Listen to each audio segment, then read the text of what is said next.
সাতক্ষীরায় আইলের ধারে সবজি চাষ বেশ জনপ্রিয় হয়ে উঠেছে। দিন দিন বাড়ছে চাষের পরিধি, আর পুরোটাই বিষমুক্ত হওয়ায় দেশব্যাপী এর চাহিদাও রয়েছে।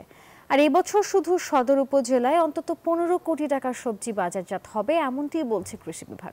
মনিরুল ইসলাম মনিরের পাঠানো তথ্য ছবি নিয়ে ডেস্ক রিপোর্টে বিস্তারিত।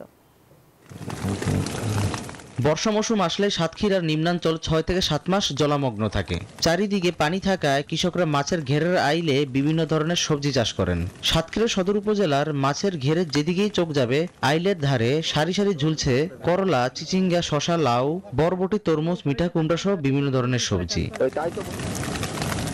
কৃষি সম্প্রসারণ অধিদপ্তরের সহায়তায় এসব বিষমুক্ত সবজি চাষ করে কৃষকরা বেশ লাভবান হচ্ছেন।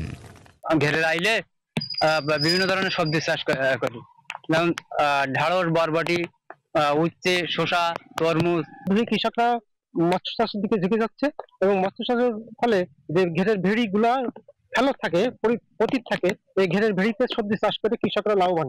সাতক্ষীরা সদর উপজেলায় এ বছর অতি বৃষ্টির কারণে চলতি মৌসুমে 320 হেক্টর জমিতে সবজির চাষাবাদ হয়েছে। উৎপাদিত এসব সবজি জেলার চাহিদা মিটিয়ে যাচ্ছে রাজধানী ঢাকা সহ অন্যান্য জেলা শহরে। আমরা এখান থেকে খুচরা কিনে ঢাকা, কারণ বাজার, মিরপুরে পাঠাই। চাষিরা এবছর মোটামুটি ভালোই দাম পাচ্ছে, তাদের মোটামুটি পোষাচ্ছে।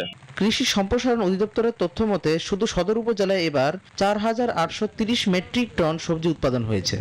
সাতক্ষীরা সদর উপজেলাতে এবছর 320 হেক্টর জমিতে ঘেরের আইলে সবজি চাষ হয়েছে। আমাদের উৎপাদন লক্ষ্যমাত্রা আছে 4830 মেট্রিক টন।